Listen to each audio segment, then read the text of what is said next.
Hello বন্ধুরা, আমি স্বর্ণালী। আমি আবার এসে গেছি এই স্বর্ণালীর সংসারে তোমাদের কাছে নতুন ব্লগ নিয়ে। কেমন আছো তোমরা? আমার শরীরটা আজকে খুব খারাপ লাগছে, গরমের চোটে মেঘলা করে আছে, কিন্তু প্রচণ্ড রকম গরম। শ্বাস নিতে পারছি না, আমি শ্বাস নিতে আমার কষ্ট হচ্ছে। শরীর যেন মনে হচ্ছে কোনো শক্তি পাচ্ছি না, যার জন্য একটু করে রেস্ট নিচ্ছি, কাজ করছি, রান্না করছি, একটু করে রেস্ট নিয়ে নিয়ে আজকে তাই দেরি হয়ে গেল। তো ভাইকে খেতে দিয়ে দিয়েছি, ও তো টাইমে খায়, আমরা একটু পরেই খাবো। কেন, ছেলে সে পুজো টুজো করবে, তারপরে একা একা খেতে ভালো লাগে না। ও খেয়ে নিতে বলে, কিন্তু একা একা খেতে ভালো লাগে না আমার। যাই খাই একসাথে খাবো। আজ কি বানিয়েছি তোমাদের দেখাবো, কিন্তু তার আগে বলি, তোমরা নিজেদের শরীরের যত্ন নিচ্ছ তো? যত্ন নিও। নিজেরা যদি শরীর ঠিক রাখো তবেই কিন্তু সবাইকে ঠিক রাখতে পারবে। কিন্তু আমি পাচ্ছি না গো, তোমাদের বলছি, কিন্তু আমি নিজের শরীরের যত্ন নিতে পারছি না, খুব কষ্ট হচ্ছে গরমে। তো যাই হোক, দেখো স্নান করে এসেছি, তাতেও গোটাটা ঘেমে যাচ্ছি আজকে, মানে খুব সমস্যা হচ্ছে। তো যাই হোক, ছেলে অনেকটা হেল্প করে দিয়েছে, ছেলে করেছে বলেই পারছি, না হলে আমি করতে পারতাম না। কী যে হতো আমি জানি না, এত কষ্ট হচ্ছে গরমে। আর তোমরা লাইক শেয়ার কমেন্ট করতে যারা ভুলে যাচ্ছ, প্লিজ ভুলো না, আমাকে লাইক শেয়ার আর কমেন্ট করো। যারা এখনও আমার চ্যানেলটাকে, ইউটিউব চ্যানেলটাকে, এই স্বর্ণালীর সংসার চ্যানেলটাকে এখনও সাবস্ক্রাইব করে উঠতে পারোনি, প্লিজ তারা সাবস্ক্রাইব করে পাশে থেকো, সাথে থেকো।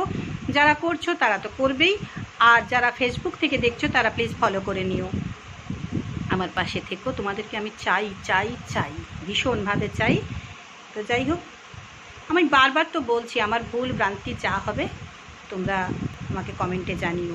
আর যারা আমাকে হোয়াটসঅ্যাপে জানাচ্ছ বা ফেসবুক কমেন্ট করছো, তারা আমাকে ওই চ্যানেলে, মানে স্বর্ণালীর সংসার যে চ্যানেলটা আমার আছে ইউটিউবে, ওই চ্যানেলে কমেন্ট করে জানাও।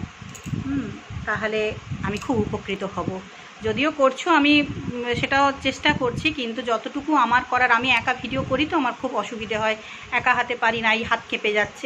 একজন ভাই, সে আমাকে বলেছে, দিদি তুমি কোথাও রেখে, ফোনটা রেখে করো, আর এভাবে করো ওভাবে করো বলেছে, আমাকে উপদেশ দিয়েছে। আমার খুব ভালো লেগেছে যে সে আমাকে ভালোর জন্যই আমাকে উপদেশ দিয়েছে। সেটা আমি চেষ্টা করছি, কিন্তু পাচ্ছি না গো।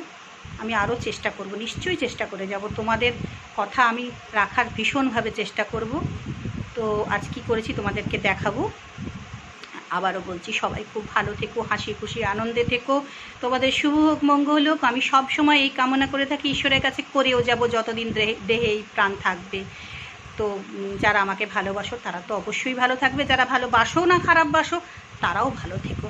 আমি কারোর কোনো দিন ক্ষতি চাইনি, জ্ঞান তো আমার বাবা মা সেই শিক্ষাই দিয়েছেন। আমি কোনো দিন ক্ষতি করা তো দূরের কথা, ক্ষতির কথা ভাবতেও পারি না। যে আমার ক্ষতি করে, আমাকে অপমান করে, আমি তাদেরকেও অপমান করি না, তাদেরও ক্ষতি চাই না।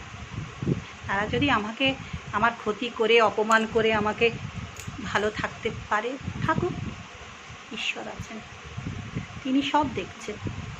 আজ না হয় কাল তিনি তাকে সেই শিক্ষাটা দেবেন।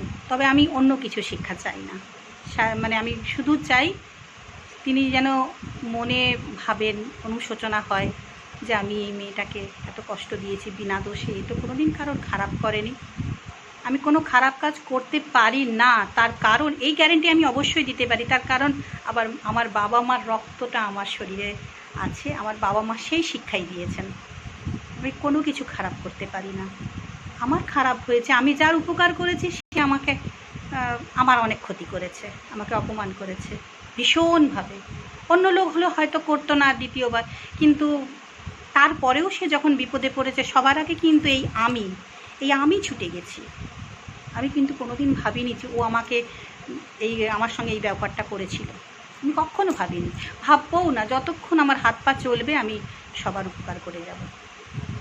অবশ্যই শরীরের যত্ন নিও, হালকা পাতলা খেও। আমি তোমাদেরকে জ্ঞান দিচ্ছি, কিন্তু কি করবো বলো, হালকা পাতলা অনেক সময় খেতে খেতে বোর হয়ে যায় সবাই। আর আমি যদি হালকা পাতলা রান্নাও করি, তোমাদের দেখতে ইন্টারেস্টও লাগবে না আমার এই ভিডিওটা।